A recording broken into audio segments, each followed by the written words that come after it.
SKS mata kuliah Hukum Politik Agraria dengan dosen pengampu Bapak Edi Wahyudi, SH, MSI, Prodi Administrasi Negara, Fakultas Ilmu Sosial dan Ilmu Politik, Universitas 17 Agustus 1945, Surabaya. Sebelumnya, perkenalkan, nama saya Leli Agustin dengan NIM 11121127. Nama saya Dias Ikhlas Sulamal dengan NIM 111210129. Hak-hak atas tanah sebelum adanya UU PA yang didaftar menurut Overstreet Windsor Donanti memiliki beberapa jenis. Di antaranya, yang pertama, hak eigendom, merupakan hak untuk dengan bebas mempergunakan suatu benda sepenuh-penuhnya dalam menguasai seluas-luasnya. Hak yang kedua, hak erpah, merupakan hak guna usaha atau hak kebendaan untuk menikmati kegunaan tanah kepunyaan orang lain. Pemegang hak ini boleh menggunakan kewenangan yang ada dalam hak eigendom atas tanah. Hak ini memiliki beberapa jenis, di antaranya yang A, hak untuk perkebunan dan pertanian besar, maksimum 500 bahu dengan harga sewa maksimum 5 florin per bahu. B, hak untuk pertanian dan perkebunan kecil bagi orang-orang Eropa yang miskin atau perkumpulan sosial di Hindia Belanda, maksimum 25 bahu dengan harga sewa 1 florin per bahu. Pada tahun 1908 diperluas dengan 500 bahu. C, hak untuk rumah tetira dan pekarangannya atau estate dengan jumlah luas 50 bahu. Hak opstal merupakan hak numpang karang, yaitu hak kebendaan untuk mempunyai gedung bangunan atau tanaman di atas tanah orang lain. Dan hak gebruik merupakan salah satu jenis dari hak eigendom.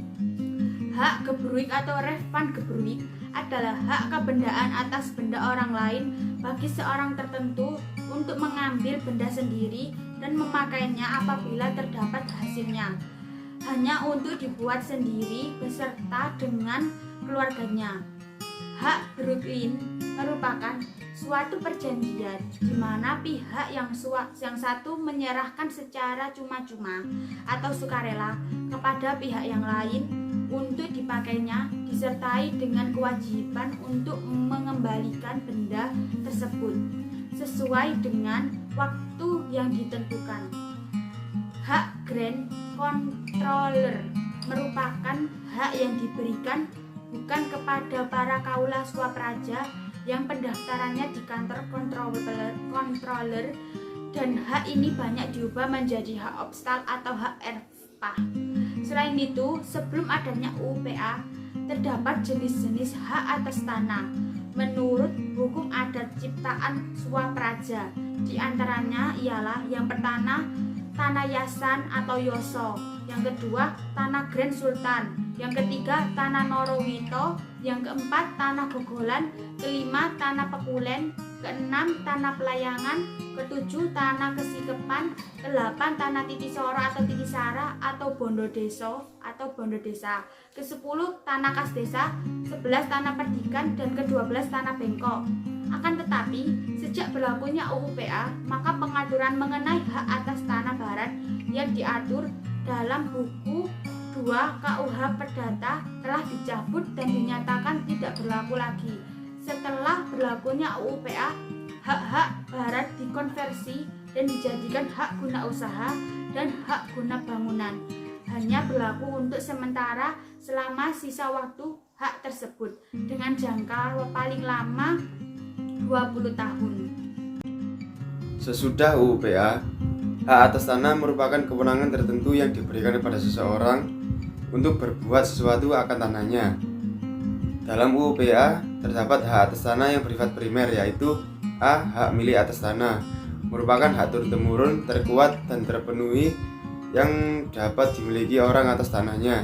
Ciri-cirinya: 1. Dijadikan jaminan hutang, 2. Digadaikan, 3. Dialihkan seperti dijual, hibah, wasiat, atau tukar-menukar, 4. Dilepaskan secara sukarela, 5. Diwakafkan. B. Hak guna usaha, merupakan hak tanah yang digunakan untuk usaha serta diawasi langsung oleh negara seperti usaha pertanian, perikanan maupun peternakan. C. Hak guna bangunan merupakan hak untuk mendirikan dan membangun bangunan di atas tanah yang bukan miliknya sendiri dengan jangka waktu 30 tahun. D.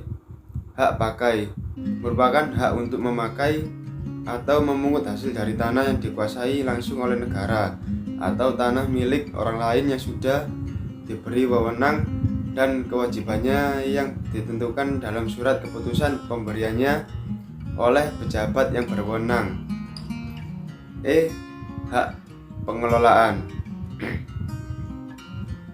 merupakan hak menguasai dari negara yang berwenang. Pelaksanaannya sebagian dilimpahkan kepada pemegangnya. F. Hak milik atas satuan rumah susun. G. Wakaf merupakan peralihan hak yang terjadi akibat dibuatnya akta ikrar wakaf oleh wakif kepada nazir sehingga tanah tersebut menjadi wakaf. H. Hak tanggungan merupakan hak jaminan penguasaan hak atas tanah yang berisi kewenangan bagi kreditur untuk berbuat sesuatu mengenai tanah tersebut atau hak atas tanah untuk pelunasan uang utang tertentu yang memberikan kedudukan utama kepada kreditur. Sekian penjelasan yang dapat kami sampaikan mengenai hak-hak atas tanah sebelum dan sesudah UU-PA. Mohon maaf apabila ada salah kata, dan wassalamualaikum warahmatullahi wabarakatuh.